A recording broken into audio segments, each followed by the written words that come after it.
Hello. Get comfortable. Pull the blanket up if you need to. There's nowhere to be tonight. No destination. No point to arrive at. Just stories, moving slowly through the dark. We're going to spend some time with the question of how enormous companies actually started.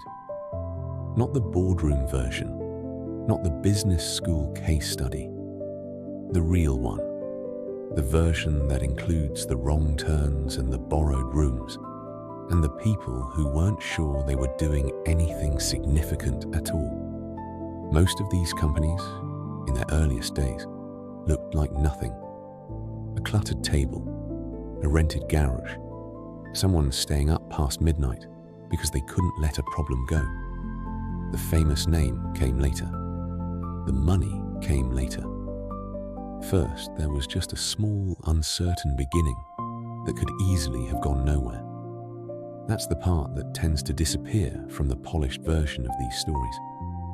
Not through dishonesty, necessarily. More through the way retrospect works.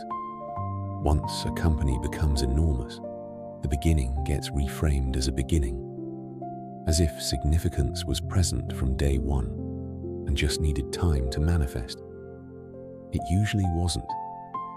It usually felt much more provisional than that. The popular image of how a company starts is almost always wrong. The lone genius. The lightning bolt of inspiration. The idea that lands fully formed one morning and changes everything. That's the cleaned up version. Memory tends to do that. Tidy things up. Sharpen the edges. Make the story more coherent than the actual experience was. The founders themselves often tell it that way later, which probably doesn't help. There's a version of every origin story that's been smoothed and polished by 100 tellings. And the rough edges, the false starts, the months of uncertainty, the ideas that didn't work, tend to get worn away in the process. The real version is slower, more doubtful. There are more moments in it where the outcome feels genuinely unclear. So let's begin with one of these real versions. In the mid-90s, 2 graduate students at Stanford were working on a research project that was going fairly well, and that neither of them expected to turn into anything beyond academia. Larry Page and Sergey Brin, both mathematically oriented, both the kind of people who find a hard, unsolved problem more compelling than a simple one. The internet was growing fast at the time, faster than most people fully grasped.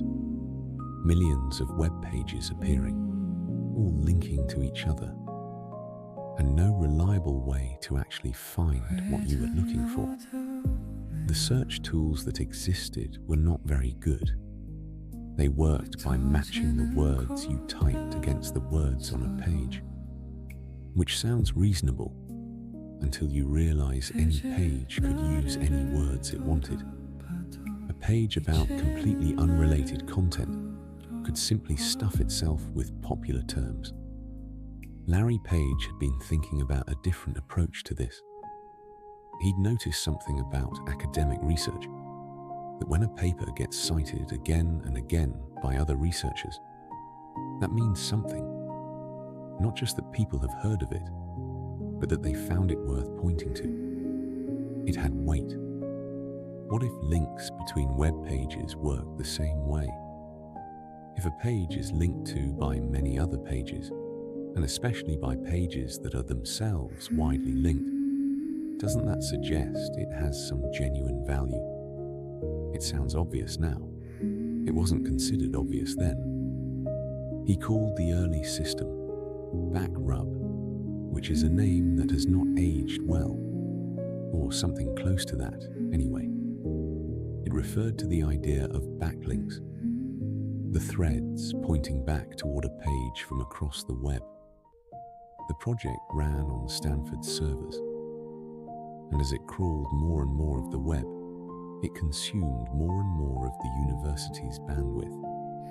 Network administrators were, by some accounts, not thrilled about this. A graduate student research project was placing a noticeable load on an entire university's network infrastructure. Brin joined him. They worked on the mathematics of it together, refining what they eventually called PageRank, named partly after Larry Page himself, which is either charmingly self-aware or slightly audacious, depending on your disposition. For a while, it was just a research project doing what research projects do, working quietly, getting better. They tried to sell it. They approached a larger internet company of the time and offered the whole algorithm for around $1 million. The answer was no. But no is now one of the more frequently cited rejections in the history of technology. Though nobody in that meeting had any particular reason to think so. The company that passed on Google presumably moved on and didn't think much about it, for a while at least. What the rejection meant practically was that Page and Brin had to figure out what to do with the technology themselves.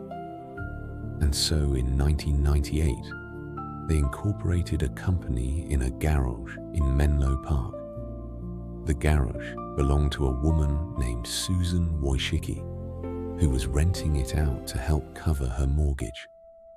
She would go on to become one of Google's earliest employees, and many years later, the CEO of YouTube. You find these kinds of threads constantly in the histories of these companies. How tightly everything ends up connected to everything else.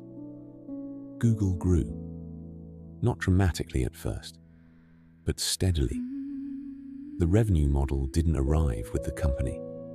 That took time and experimentation, and quite a lot of uncertainty. The idea of selling small text advertisements placed alongside search results, which would eventually power one of the most profitable businesses in history, came later and was developed gradually, partly borrowed from another small company's model and refined over time. They were figuring it out as they went. That's not a criticism of them. That's just how it actually works. San Francisco, summer of 2008. Two designers named Brian Chesky and Joe Gebbia could not pay their rent. A large design conference was coming to the city. Hotels were completely full. They had a spare room, an inflatable air mattress, and the kind of financial pressure that tends to produce unconventional thinking. At some point, one of them suggested they rent the air mattress out. They built a very basic website, called it Air Bed and Breakfast. 3 guests came and stayed. They charged $80 each. The rent got paid. That was the beginning of Airbnb. 3 guests on an air mattress in San Francisco. No grand plan. No sense that this was going to eventually be worth tens of billions of dollars. Just 2 people who needed $240 and found an unusual way to get it. Nathan Blecharczyk joined as their technical co-founder, and the 3 of them began trying, with very limited success for quite a long time, to convince anyone that the idea had legs. Investors weren't interested. One of the more quoted rejections from that period is from an investor who said the concept would simply never work, that people would never invite strangers into their homes, which, in hindsight, makes sense as a concern. The question was whether the trust problem was solvable, and at that point, there was no strong evidence that it was. The investor wasn't being obtuse. They were applying normal logic to an abnormal proposition. The founders also famously kept themselves afloat during 2008 by selling novelty breakfast cereals. Obama O's and Captain McCain's, themed around the two presidential candidates. At $8 a box, they made about $30,000 from this, which is not nothing, and is also a strange way to fund what would eventually become one of the world's most valuable companies.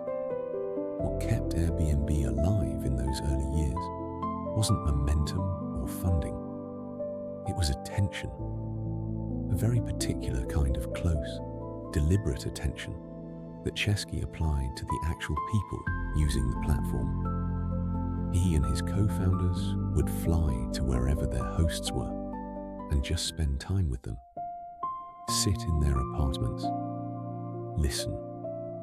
They noticed that listings with better photographs got more bookings. And rather than building a tool to automate photography, they went out themselves with cameras and took the photos, door to door, property to property, in New York City in the early days. Not delegating it, doing it, a fairly small thing, better photos. But it changed the bookings and changed the trajectory. Both of these early stories, Google and Airbnb, started with people paying close attention to a specific concrete problem, not a market gap identified in a spreadsheet, something they'd run into personally or could see plainly in front of them. How much that personal stake matters is hard to say exactly, but you get the sense it was significant. The founders knew what a good solution needed to feel like, because they were the people who'd needed it. There's a difference between designing something for an imagined user and designing something because you are the user. It's a hard thing to fake. Different story, different decade, different part of the world. The 1970s. Oregon. Phil Knight had been a competitive middle-distance runner at the University of Oregon, which matters because runners, serious ones, are particular about their shoes in a way that non-runners find somewhere between baffling and tedious. Knight understood it from the inside. He knew precisely what it felt like to wear a shoe that wasn't right at mile 5. The athletic footwear available in America at the time was, by most accounts, mediocre. The genuinely good running shoes came from Germany, mainly from Adidas, and they were expensive. Knight had a theory, fairly audacious when you consider his circumstances, that Japanese manufacturers could produce shoes of equal quality at significantly lower cost if given the right guidance and specifications. He flew to Japan in 1962 and arranged a meeting with a shoe company called Onitsuka Tiger. He told them he represented a major American sports distribution company. He did not. He had no company. He had very little money. He had a theory and enough conviction, apparently, to say the thing out loud to strangers in a foreign country without his voice betraying him. The Onitsuka Tiger executives believed him. He came home to Oregon with a distribution agreement and several pairs of sample track shoes. His old coach from Oregon, Bill Bowerman, became his business partner.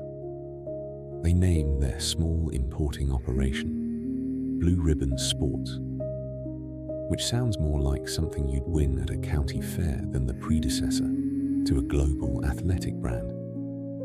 But there it is. Bowerman deserves a moment. He was the kind of person who could not look at a running shoe without wanting to take it apart and improve it. He'd literally cut open the shoes his athletes trained in, study the layers, try different constructions. He weighed components on a scale to find ways to reduce overall shoe weight by fractions of an ounce, because he knew that fractions of an ounce across thousands of running steps add up to something a runner can feel. He corresponded with doctors about foot anatomy. It went well beyond professional interest. It was genuinely how his mind worked. And one morning, he did something that became part of the company's mythology. He poured liquid rubber into his wife's waffle iron to see whether a waffle-patterned sole might provide better grip with less material and weight than a conventional flat rubber sole. The waffle iron was probably not improved by the experiment, but the sole worked well enough that the waffle outsole became a defining feature of the early Nike running shoe range. In 1971, they launched their own line of shoes, separate from Onitsuka Tiger. They needed a name and a logo. A graphic design student named Carolyn Davidson was hired to create the logo. She was paid $35. Phil Knight looked at the mark she'd created, the curved swoosh shape, and said, reportedly, "I don't love it, but it'll grow on me." It grew on quite a lot of people. The company took the name Nike after the Greek goddess of victory, and the mark that cost $35 is now one of the most recognized symbols in the world. When you read the Nike story carefully, what stands out is not the boldness, but the craft. Bowerman experimenting in his kitchen, Knight getting on a plane to Japan on a theory with no company and almost no money. A designer paid $35. The waffle iron. These things stacking on top of each other over years, none of them individually decisive, all of them necessary. Different continent, different era. Still a garage, as it happens. By the early 70s, the personal computer barely existed as an idea for ordinary people. Computers were large, expensive institutional machines that required trained operators and climate-controlled rooms. The notion that someone might want one at home for personal use, just sitting on a desk, this was considered, by most people in the technology industry, somewhere between eccentric and baffling. There was a small community in the Bay Area who disagreed. They gathered at something called the Homebrew Computer Club in the San Francisco Bay Area, and they shared schematics and components and a kind of open source enthusiasm that the mainstream technology world found puzzling. These were people who believed that computing should belong to individuals, not just institutions. They were early, and most of the industry thought they were wrong. Steve Wozniak was part of that community. He had a gift for electronics that the people around him recognized as genuinely unusual. Not just technical ability, but an aesthetic sensibility. An instinct for finding clean and minimal solutions where others built complicated ones. He designed a personal computer. He shared the design freely with the club, because that was the spirit of the thing. Openness, exchange, the idea that you shared what you made so that others could build on it. Steve Jobs, his friend since high school, saw something different in what Wozniak had built. Not a community contribution, a product, something that could be manufactured and sold to people who wanted a computer of their own. Jobs had a quality that is documented in detail by almost everyone who spent significant time around him during this period. The ability to make things feel not just possible, but somehow already decided, already in motion. He could describe a future in specific enough terms that people found themselves believing they were halfway inside it. He persuaded Wozniak that they should build and sell computers. Wozniak wasn't immediately convinced. He had a good job at Hewlett-Packard. a comfortable trajectory, and wasn't primarily driven by commercial ambitions. But Jobs kept at it, and eventually Wozniak agreed. They raised capital by selling what they had. Jobs sold his VW microbus. Wozniak sold his HP Scientific calculator. Together, they had about $1,300. They assembled the first batch of computers by hand in the Jobs family garage in Los Altos. The company's name, Apple, came from a fruit farm Jobs had spent time at, and partly from wanting to appear in the phone directory before Atari. A modest origin for a name that is now among the most recognized on Earth. Their first real order came from a local computer store called the Byte Shop.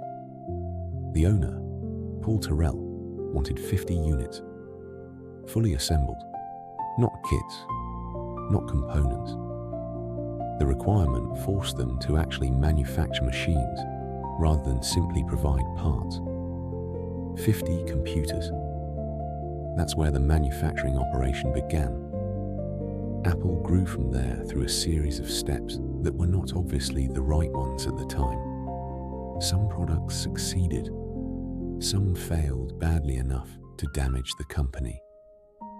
Some decisions caused problems that took years to fully repair. The path was not clean or linear.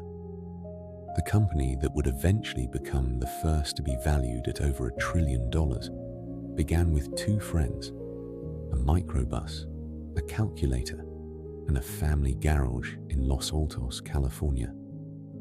Across all of these early stories, the founders didn't have what you'd call favorable conditions. Knight had no company when he walked into that meeting in Japan. Chesky and Gebbia were behind on rent. Page and Brin had just been turned down. Jobs and Wozniak had $1,300.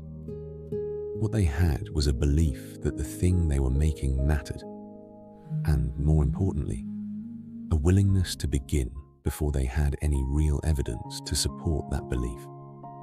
Most people wait for a signal, something external to confirm that conditions are right, that success is plausible.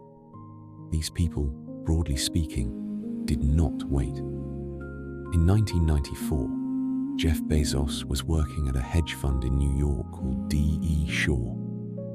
He was doing well by every conventional measure. Smart job, good salary, clear upward path. He read a statistic about internet usage growing at something like 2,300% per year. He turned that number over for a while. Then he made a list, an actual written list, of products that might be sold over the internet, and tried to find the one that made the most sense to start with. Books were near the top. Millions of titles in existence, far more than any physical store could hold. A virtual bookstore could theoretically offer all of them. That gap between what existed and what seemed possible kept coming back to him. The largest bookstores in America carried perhaps 150,000 titles.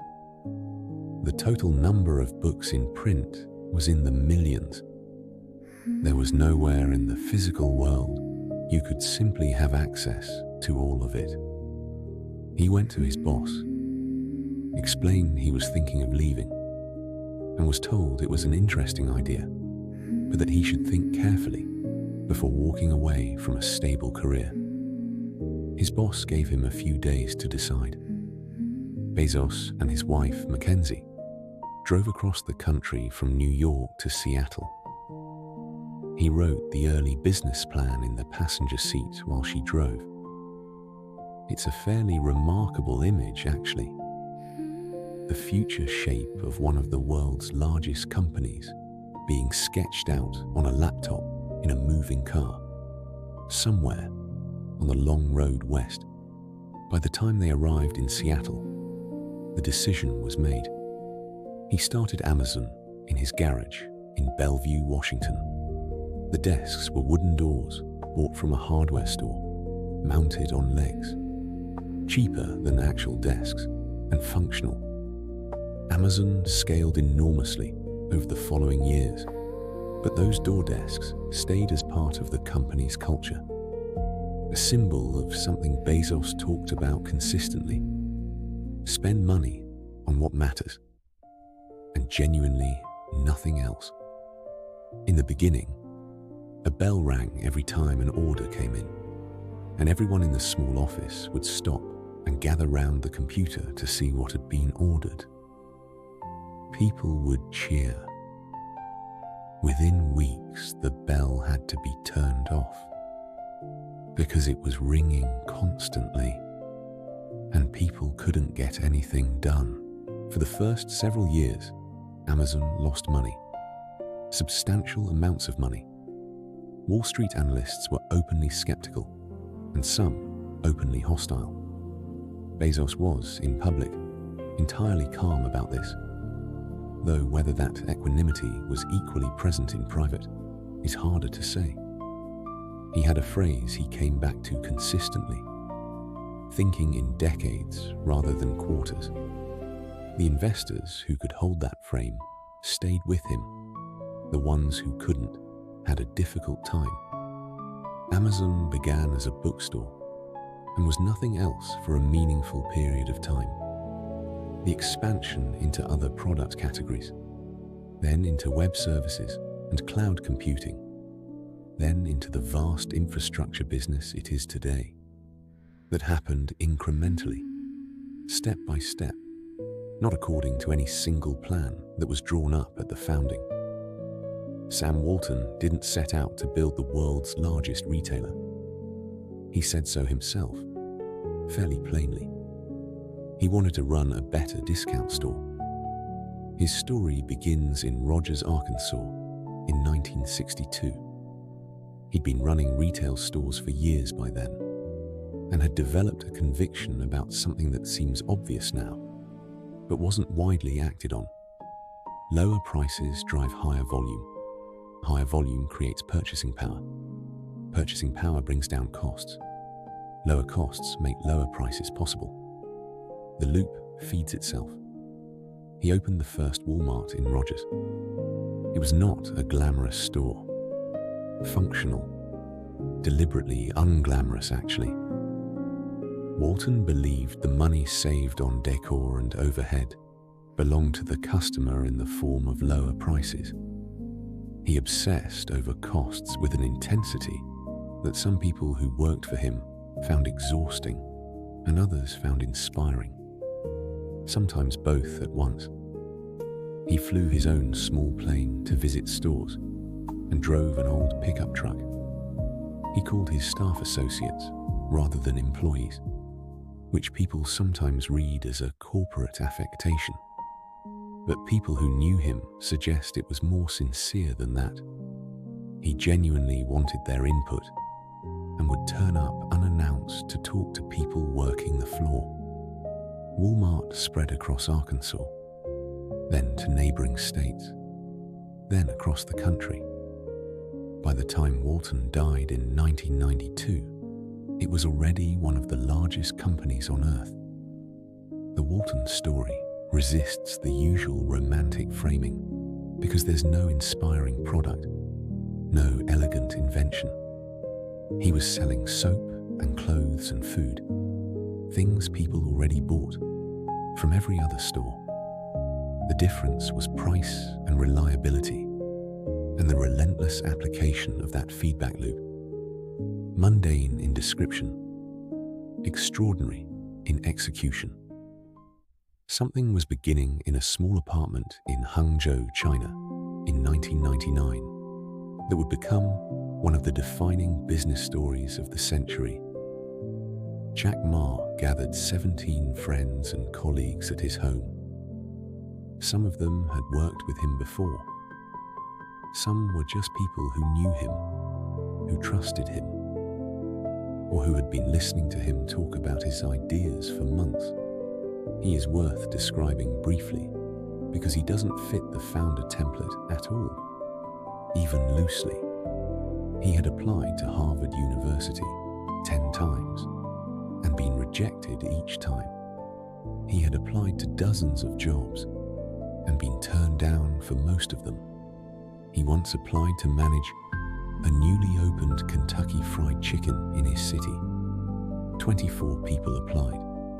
23 were hired. He was the one who wasn't. He was not a technologist. He'd had an uneasy relationship with computers for much of his adult life, actually. No, more accurately, he simply hadn't had access to them in any meaningful way until relatively late. But he'd visited the United States in the mid-90s and spent time on the internet. And he'd come back with a straightforward observation. Chinese businesses were almost completely invisible online. Search for Chinese manufacturers, Chinese products, Chinese companies. You found almost nothing. The gap between what existed and what the internet was beginning to represent was, to him, unmistakably large. He talked for 2 hours in that apartment. He laid out the problem. He explained his vision. He didn't have a detailed plan so much as a clear-eyed description of what was missing, and a conviction, which he projected with unusual force, that they could help fill it. At the end of those 2 hours, the people in the room agreed to put in their savings, $60,000 in total. Alibaba was born. It grew slowly. There were long stretches where the more likely outcome seemed to be failure rather than survival. Ma has spoken about those years with unusual frankness for someone in his position, describing how close they came to not making it through more than once, and how uncertain the whole enterprise felt from inside it. The company survived. Then it became one of the largest e-commerce platforms in the world, eventually serving hundreds of millions of customers.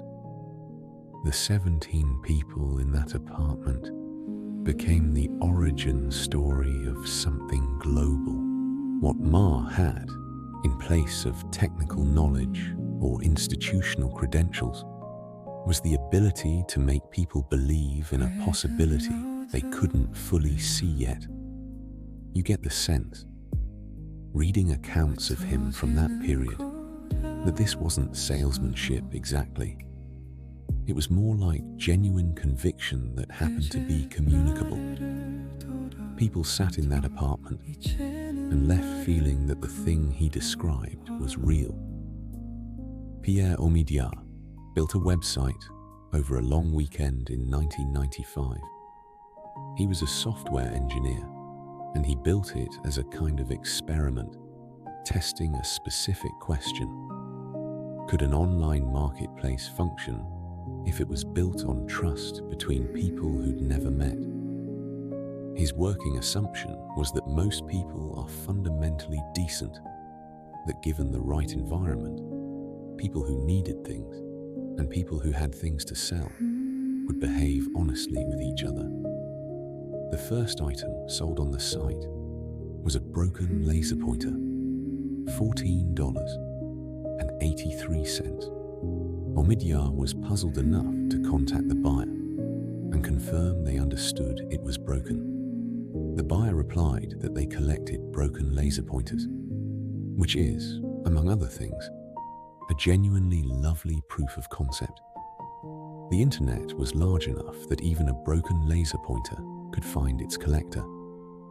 The site was called Auction Web. It became eBay.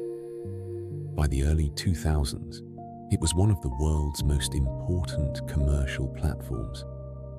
Buyers and sellers finding each other across countries and categories, matching things that existed with people who wanted them. The whole architecture of it rested on Omidyar's fairly optimistic belief about human nature, which turned out to be, mostly with friction, correct. Howard Schultz didn't found Starbucks. People often assume he did, but the company was started in Seattle in 1971 by three men named Jerry Baldwin, Zev Siegel, and Gordon Bowker. At the time, it sold coffee beans and equipment, no drinks. You came in, bought your beans, went home, made coffee yourself. Schultz joined as director of retail operations in 1982. In 1983, he traveled to Italy for the first time. What happened there, or what Schultz describes having happened, has the quality of a genuine shift in understanding. He walked into espresso bars in Milan and Verona and was arrested by something that went beyond the quality of the coffee, which was remarkable.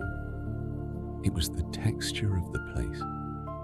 People standing at the bar together for a few minutes in the middle of an ordinary workday. The barista, who knew their name, their order, sometimes their business. The sense that this small, uncomplicated act of drinking coffee had social weight, that people lingered, talked, came back tomorrow and did it again. He stood there watching people queue for their espresso and stand around drinking it, and found himself thinking, this is what Starbucks should be. Not a bean shop, a place. He called it the third place. Not home, not work, but somewhere in between. Somewhere you could sit for as long as you needed to with no particular pressure to leave. The original founders were not persuaded. They liked what Starbucks was. Schultz eventually left, raised his own money, and started a small chain of Italian-style coffee bars in Seattle that he called Il Giornale. The concept worked, and then in 1987, the Starbucks founders decided to sell. They were moving on to other ventures, and Schultz bought the company, merged it with Il Giornale, kept the name, and began expanding.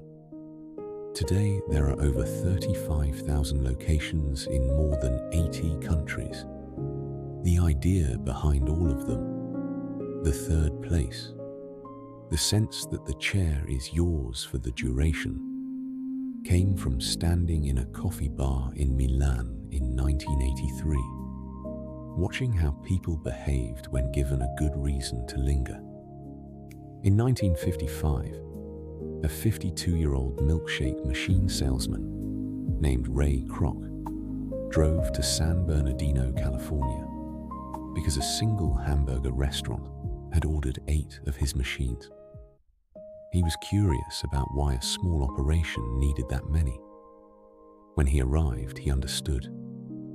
Richard and Morris McDonald had built a hamburger restaurant organized as a system. The menu was small. Burgers, fries, milkshakes, drinks. The process was standardized at every station. Every motion, every step in the preparation of every item had been worked out and written down. Food arrived fast. It was cheap. It tasted the same every visit. Kroc stood in the parking lot for a while, watching customers come and go, and couldn't stop seeing the same image. This operation, duplicated everywhere, every city, every suburb. He later described this feeling as almost overwhelming. The sense of a possibility so clear and obvious that not acting on it would have been strange. He convinced the McDonald brothers to let him franchise the concept. They were comfortable with what they had and not especially interested in expansion. Kroc had to work on them. His first franchise opened in Des Plaines, Illinois in 1955. Then more. Then many more. He eventually bought the brothers out entirely for $2.5 million. A transaction that, in retrospect, favored him considerably more than it favored them. What the brothers had built was genuinely good. Kroc saw what it could become if someone carried it outward. Those are different abilities, and it's not that common to find them in the same person. Kroc didn't build the system. He inherited it and scaled it. Whether that makes the story more or less interesting probably depends on what you value. In 1938, a chemist named Roy Plunkett was at a DuPont laboratory in New Jersey, working on new refrigerant compounds. He had a steel canister of tetrafluoroethylene gas set up for an experiment. One morning, he opened the valve. Nothing came out. The canister still had the right weight. Something was in there. He and a colleague cut it open with a hacksaw. Inside was a white, waxy solid. Smooth, slightly slippery to the touch. They began testing it. Almost completely non-stick. Resistant to heat. Resistant to essentially every chemical they tried on it. Things moved over its surface with almost no friction at all. Nobody had been looking for this substance. Nobody had imagined it. It appeared because an experiment didn't behave as expected, and someone looked at the unexpected result with curiosity rather than frustration. The substance became polytetrafluoroethylene, eventually branded as Teflon. The application that most people know, coating pans so food doesn't stick, came years later, and from an unlikely direction. A French engineer named Marc Gregoire had been using the material on his fishing tackle to stop line from tangling. His wife noticed the coating and asked whether it might work on her cooking pans. He tried it. It worked well enough that they eventually started a company called Tefl. Two accidents feeding into each other, an unintended discovery in a laboratory, and a domestic suggestion in a French kitchen. The non-stick pan as an object has those two moments somewhere in its ancestry. Tokyo, 1946. Masaru Ibuka and Akio Morita started their company in a city still piecing itself back together after the war. The building they worked in had holes in the roof. Their first attempt at a product, a rice cooker, didn't work. The rice came out wrong, too wet or too dry, and they couldn't solve it reliably. They set it aside and started repairing radios instead, which at least generated income. Ibuka was an engineer of real ability, the kind who finds elegant, minimal solutions where others reach for complexity. Morita was a different kind of person, a communicator, a businessman, someone who understood how to move an idea through the world. Between them, they had something useful. In 1950, they acquired a license from Bell Laboratories to manufacture transistor radios. American companies were using transistor technology primarily for industrial applications. Ibuka and Morita saw something else. Small, personal, portable. A radio you could hold in one hand and take with you, which didn't exist yet. The Japanese government, reviewing their license application, was openly skeptical that a small company in a rebuilding nation had the capacity to use American technology properly. Morita argued the case in person. It took effort and time. The license was eventually granted. In 1955, they produced Japan's first transistor radio.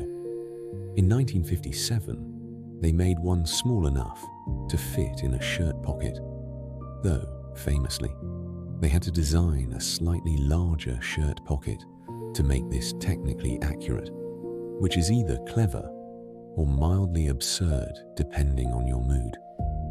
The shirt pocket was made specifically for the advertisement.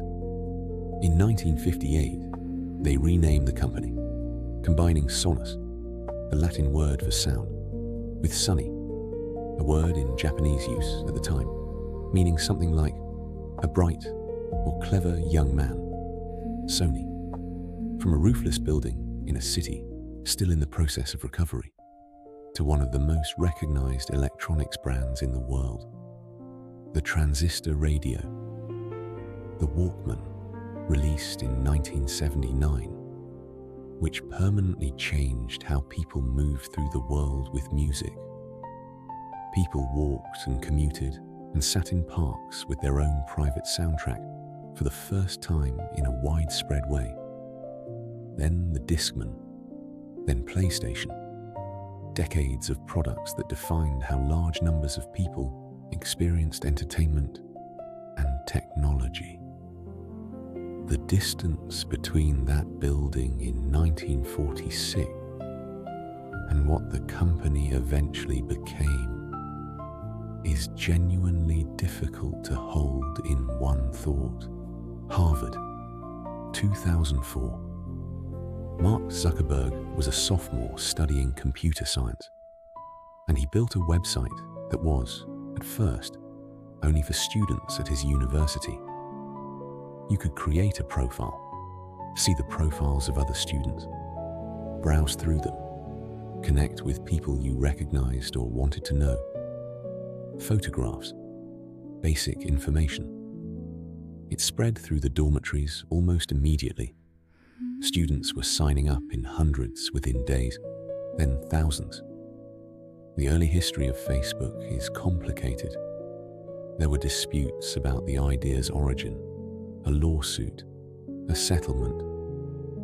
Parts of the story were later depicted in a film that Zuckerberg himself said was inaccurate in various ways.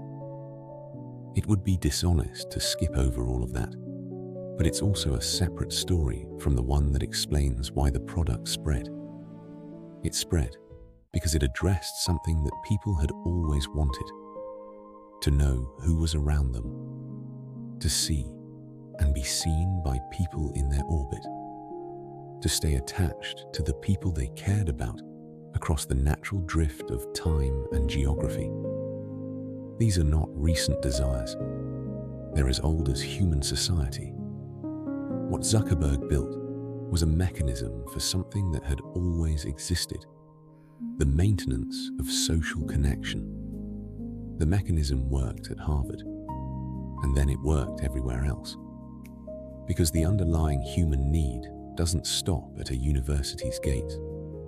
Today, several billion people use it, or something under the Meta name. The beginning was a dormitory room, a laptop, a sophomore who understood intuitively something about what people want from each other. The Uber story begins not in a garage or a dormitory, but on a cold night in Paris in 2008. Travis Kalanick and Garrett Camp were at a technology conference. They tried to get a taxi and couldn't. Standing on the street in the cold, somewhere between irritated and thinking too hard about it, one of them said, "What if you could just press a button and a car appeared?" The idea, stated plainly, sounds almost embarrassingly obvious. That's not a criticism. The best ideas often do, in retrospect. What followed from that simple thought was not obvious at all. Years of city-by-city launches, each one requiring its own regulatory negotiation with municipal governments that hadn't anticipated this kind of company. Technical infrastructure built at speed and considerable cost, and a company culture that eventually became a story of its own, for different reasons. The founding insight was specific and correct. There was supply, drivers with cars and available time, and there was demand. People who needed to get places and had smartphones, and nobody had yet built the thing that matched the two at the moment of need. Kalanick and Camp built it. They launched first in San Francisco in 2010 with a black car service. The cold night in Paris was 2 years before a single customer used the app. But that's where the idea took hold. The frustration in Paris was personal and small. The response to it became quite large. One thread that runs through nearly all of these companies. The founders were, in some sense, outsiders to the industries they entered. Phil Knight was a runner from Oregon, not a footwear executive. Jack Ma had been turned down by almost every institution he'd approached. Sam Walton was operating out of rural Arkansas when the serious retail establishment was largely coastal. Jeff Bezos came from finance, not from book selling or logistics or distribution. Steve Jobs had no engineering degree. Howard Schultz was the first person in his family to go to college, growing up in a housing project in Brooklyn. The practical effect of not belonging to an industry is that you don't carry its unspoken maps, the settled understanding of what's possible and what isn't, what's been tried and failed, which assumptions are genuinely foundational and which are just accumulated habit. When you're an outsider, some of those invisible boundaries simply don't exist for you. You challenge things that weren't supposed to be challenged because you didn't know they were off limits. Occasionally, that works out. The less flattering version is also real. Outsiders make mistakes that insiders wouldn't make. They reinvent wheels. They misread situations that someone with experience would have read correctly on first glance.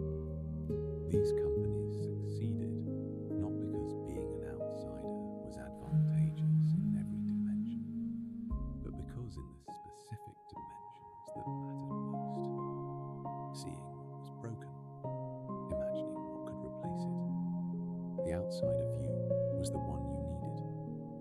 Almost none of these companies were built by one person. The lone founder mythology is persistent and mostly misleading. It makes for a cleaner story, puts the human drama in one place. The evidence, not really how these things tend to work. For every Jobs, there was a Wozniak. For every Page, there was a Brin. Chesky had Gebbia and Bleschatik. Knight had Bowerman. Jack Ma stood in that apartment and talked for 2 hours because he needed 16 other people to believe what he believed enough to put their savings in. These partnerships held not because the people in them always agreed, they often didn't, but because they brought different strengths to the same problem. Wozniak could design circuits that Jobs couldn't have designed. Jobs could see what those circuits were worth in the hands of ordinary people, and more importantly, could communicate that vision with enough force to make it real. Neither of them could have built what they built together. That's less romantic than the solo genius story. It's also more honest. Steve Jobs was removed from Apple in 1985. The board and his own management team decided they were done with him. He had co-founded the company, shaped its culture from the beginning, driven the Macintosh into existence, and then found himself out, escorted, more or less, from the company he'd started in his parents' garage. He spent the next decade building other things. Next, a computer company aimed at universities and business, produced machines that were beautiful and commercially unsuccessful. The hardware was eventually abandoned, but Next's software became significant later, in ways that nobody fully anticipated at the time. And Pixar, which Jobs bought from Lucasfilm for $5 million in 1986, under the impression that he was buying a hardware company selling high-end graphics workstations. He was technically correct that it was selling graphics workstations. It just turned out that wasn't the valuable part. The people at Pixar, John Lasseter, Ed Catmull, and others, had ideas about computer animation that went well beyond selling machines. Jobs kept the company funded through years of losses, eventually negotiated a distribution deal with Disney, and Toy Story came out in 1995. The rest of that story is fairly well known. Those years outside Apple were, by most accounts, genuinely hard in ways that Jobs didn't always discuss publicly. He was watching from outside an industry he'd helped create, seeing the company he'd founded make product decisions he thought were wrong. The Next machines were going nowhere commercially. It was an extended period of not quite succeeding at the level he'd previously operated at. People who worked with him during the next years, and then again after his return to Apple, describe a meaningful change in how he operated. The same fundamental qualities were still there: the attention to craft, the high standards, the particular intensity. But something had shifted. He'd become better at building teams and trusting the people in them, better at the discipline of elimination. Deciding what not to build is often harder than deciding what to build. More capable of patience in specific ways that turned out to matter enormously. Apple brought him back in 1997. The company was in serious trouble, losing money, making a product range so sprawling that even people inside the company struggled to explain it. Jobs returned, cut the product line to 4 core items, and began rebuilding from there. The iMac, then the iPod, then iTunes. Then, in 2007, the iPhone, a product that changed the mobile phone industry so thoroughly that the phones that came before it and the phones that came after feel like different categories of thing. Then the iPad, the decade that looked like failure from the outside, had been doing something. What exactly is hard to say. But the person who came back to Apple in 1997 was not the same as the person who left in 1985. Reed Hastings ran a software company before Netflix called Pure Atria that ended in an acquisition he found difficult, professionally and personally. He's described it as a formative experience in understanding his own limits as a leader. He spent time afterward reading and thinking about how organizations work, why people make the mistakes they make, how to build something that corrected for those patterns, rather than just being subject to them. Some of what Netflix became grew directly from that period of reflection. The company's approach to culture, the document about radical candor and high performance that circulated widely in business circles for years, wasn't written in a vacuum. It came from someone who had thought carefully, over a long period, about what goes wrong.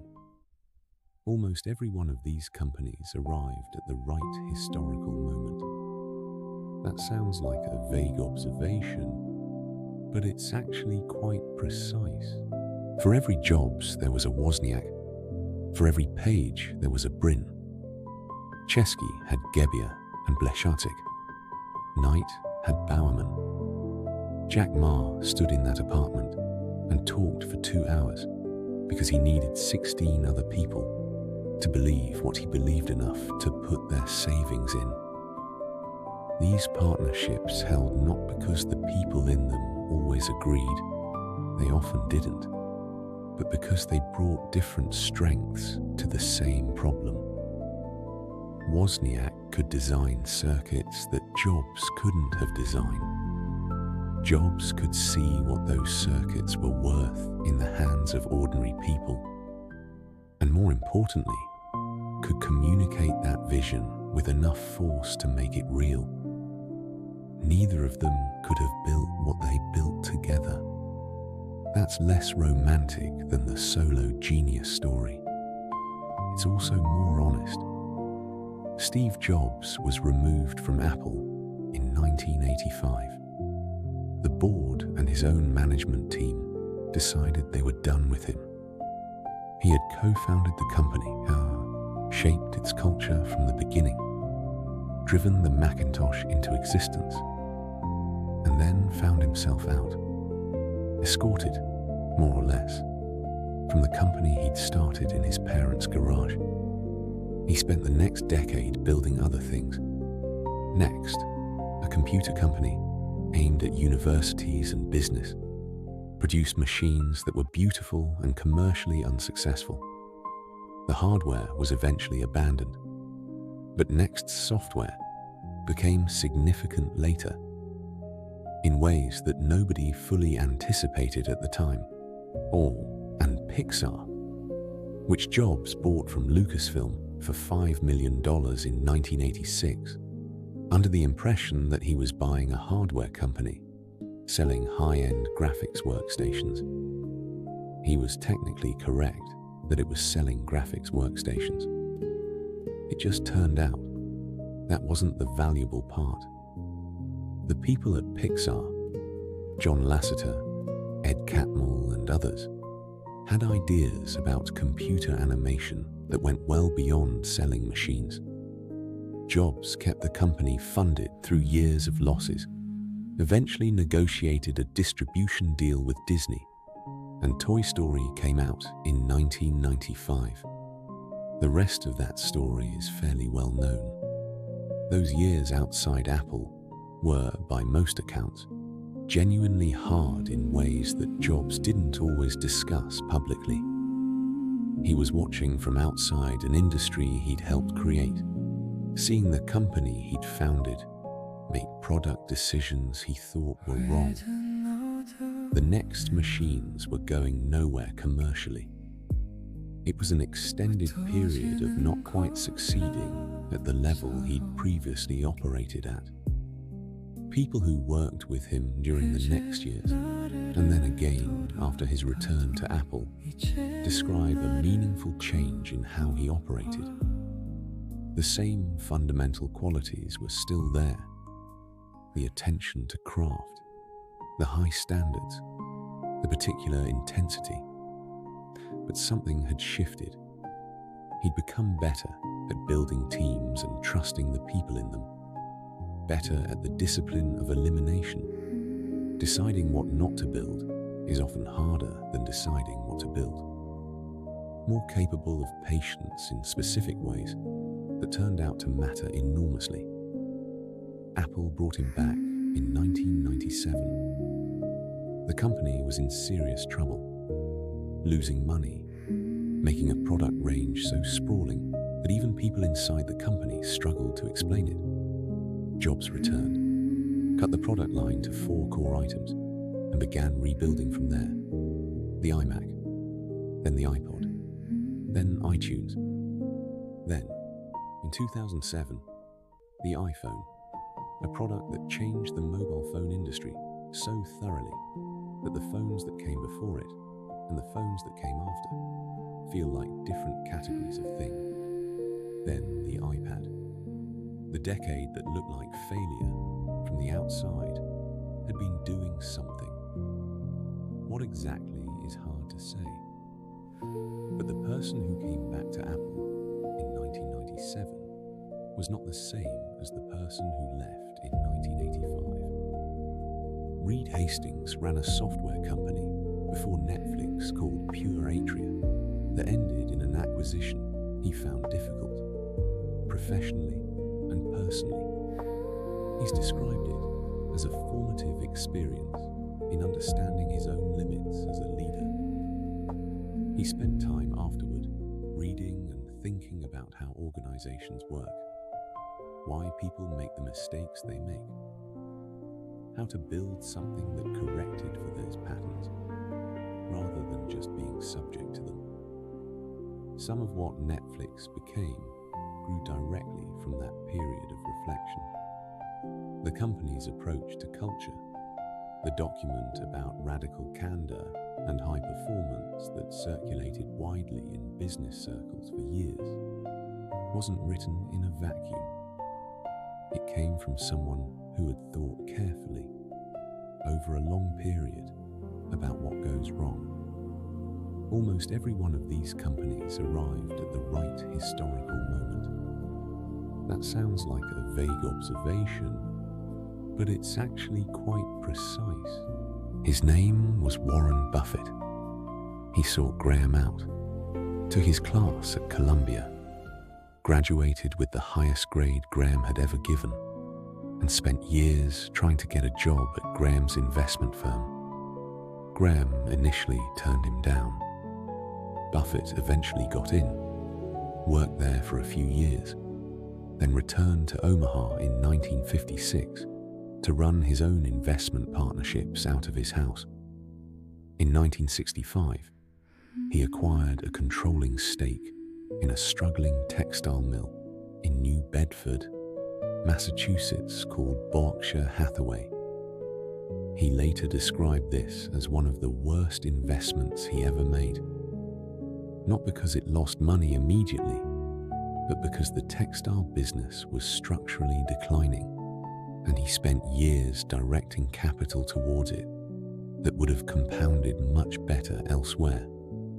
He eventually wound down the textile operations, but he kept the corporate structure and used Berkshire as the holding vehicle for everything that came after. Berkshire Hathaway grew across the following decades into one of the most unusual investment companies ever assembled. Not through technical sophistication, not through speed, not through leverage or complexity, through the patient, disciplined application of ideas from a book Buffett had read at 20, applied consistently across 6 decades. He continued living in the same modest house in Omaha he'd bought in 1958 for $31,000. He ate at the same few local diners and fast food restaurants. He drove his own car. He read voraciously, somewhere between 5 and 6 hours a day, by most estimates, because he had a genuine conviction that knowledge accumulated over time the way money did, that it compounded. Each thing you understood made it easier to understand the next thing, and the thing after that. And eventually, you could see patterns that weren't accessible to someone who hadn't done the reading. The company built on those habits became worth several $100 billion. The thread connecting it back to the beginning is unusually clear. A book, a young man in Omaha who took it more seriously than almost anyone else, and a very long time. Ray Dalio started an investment management firm in a 2-bedroom apartment in New York City in 1975. He was 26 years old. His initial co-founder was Bob Prince, a colleague from his time working on a trading floor. The company was called Bridgewater Associates, and in its earliest form, it consisted mainly of Dalio on the phone with clients, walking them through his views on markets and the global economy. A man and a phone in a 2-bedroom apartment. Not obviously the beginning of anything particularly significant. Dalio had come from a fairly ordinary background. He grew up in Queens, started caddying at a golf course as a kid, bought his first stock at 12 with money earned from caddying. He studied finance and got into Wall Street. He was fired from his first proper job on the floor of the Commodities Exchange after punching his boss, which is not the usual path to running the world's largest hedge fund. But there it is. What distinguished him wasn't just his views on markets, though those were considered unusually systematic and global in their framing. He was also deeply interested in the mechanisms behind decision-making itself. Why do intelligent, well-informed people make predictable errors? What patterns of thinking lead people astray? How do you design a process that corrects for human cognitive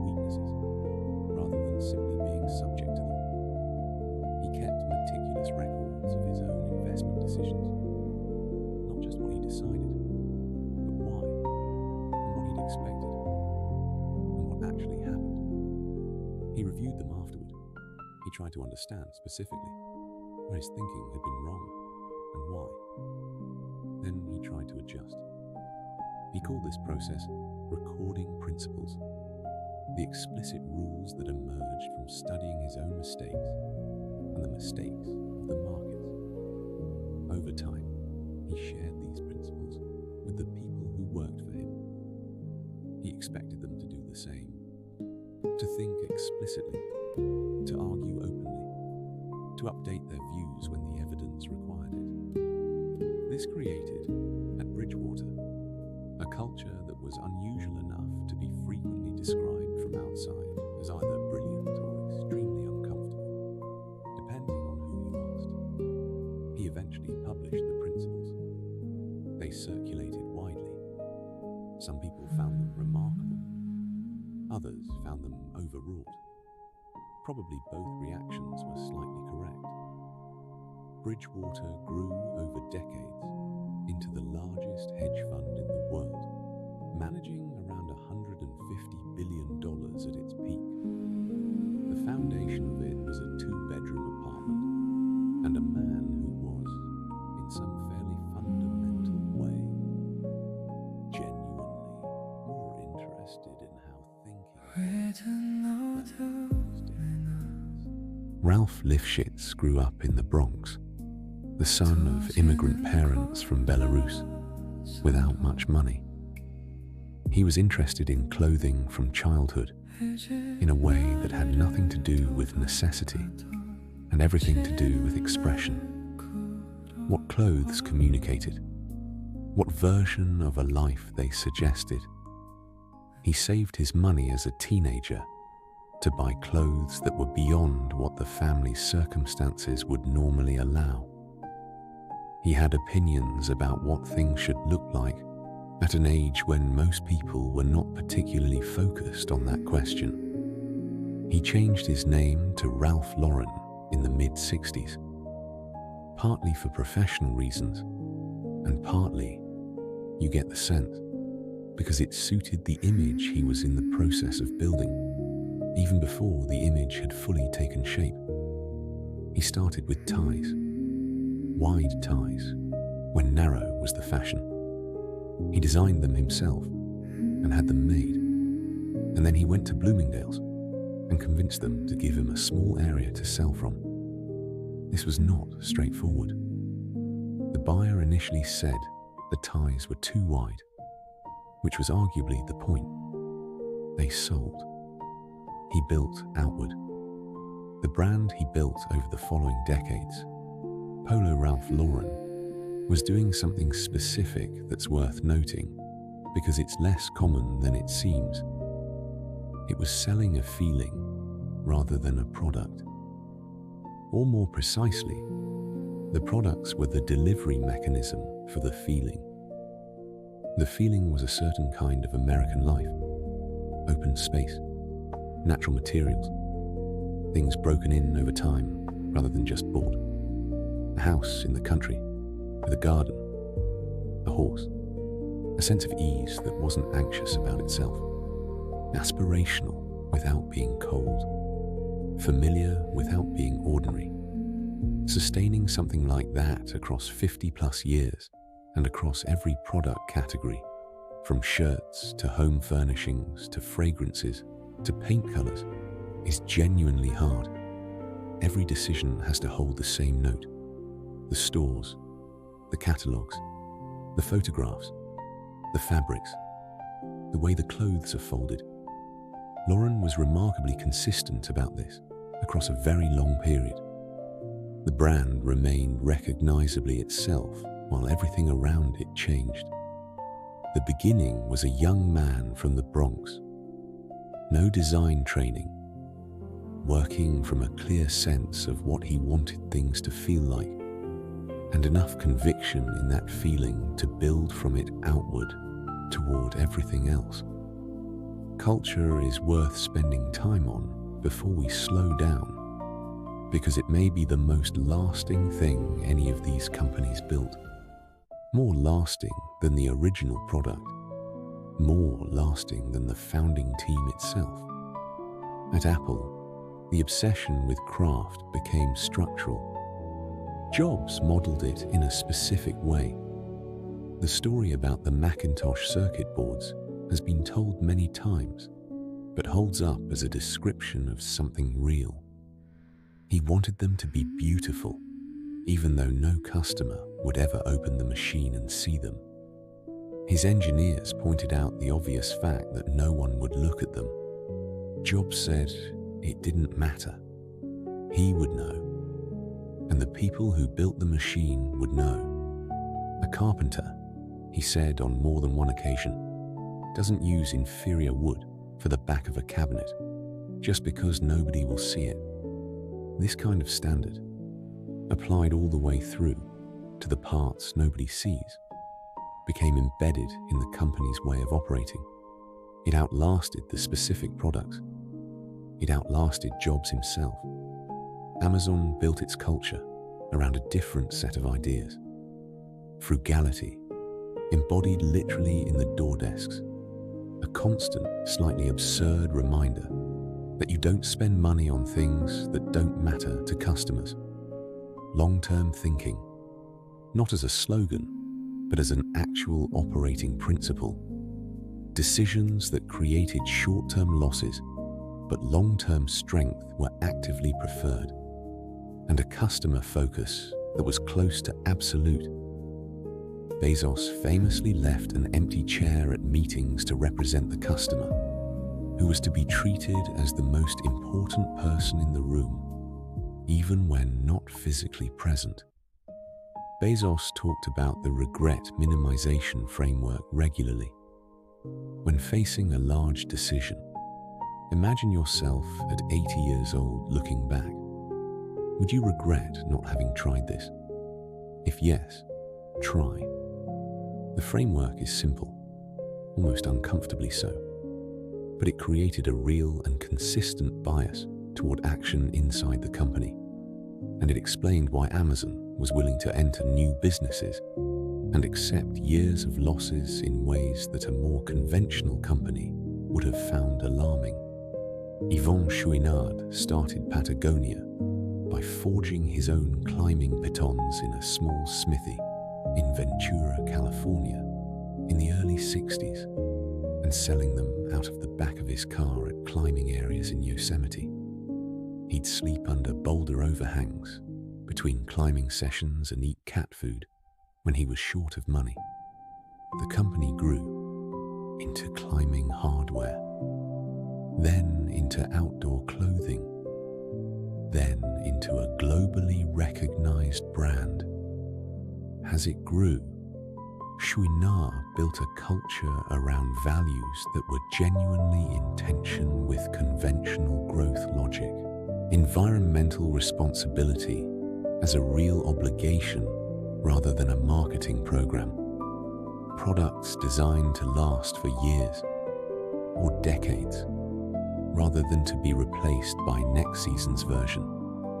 An explicit commitment to spending 1% of sales on environmental causes regardless of profitability. The company's own advertising would sometimes run with lines like, "Don't buy this jacket," reminding customers to consider whether they actually needed the thing before purchasing it, which is not a normal thing for a company to say. He eventually gave the company away. In 2022, he transferred ownership to an environmental trust and a non-profit organization, so that profits would go toward fighting climate change rather than to shareholders or family members. The culture he built survived all of this. It survived decades of growth and change, and the industry shifting around it. It became the defining characteristic of the company. What people meant when they said Patagonia, beyond any specific product or garment. That kind of cultural coherence is genuinely rare and genuinely valuable. And it traces back to a person sleeping under boulders in Yosemite and caring deeply about the mountains he was climbing in. We've moved through a lot of ground tonight. a garage in Menlo Park, a dormitory in Cambridge, a building with holes in the roof in Tokyo, an apartment in Hangzhou, an espresso bar in Milan, a parking lot in San Bernardino, a hardware store in Rogers, Arkansas, a waffle iron in Oregon, a mail truck in Sweden. Not grand settings. Ordinary rooms, ordinary mornings, ordinary frustrations and observations and small acts of attention that someone decided to take seriously rather than let pass. The scale that followed, the billions of dollars, the hundreds of millions of users, the global reach, none of that was there at the start. It accumulated slowly, step by step, decision by decision, mostly without the certainty that looking back tends to project onto those early moments. What these founders shared wasn't genius exactly, though some of them had that. Not wealth. Most started with almost nothing. Not credentials, as Jack Ma's story makes fairly clear. What they shared was a quality of sustained attention, a willingness to stay with a problem until it was understood deeply, and then a willingness to begin before the path was clear, before the outcome was assured. The night is quiet now. The stories have settled where they've landed. No need to do anything with them tonight. They'll be there in the morning if something stayed with you. They're patient things. They've been sitting in history for decades already. Sleep well.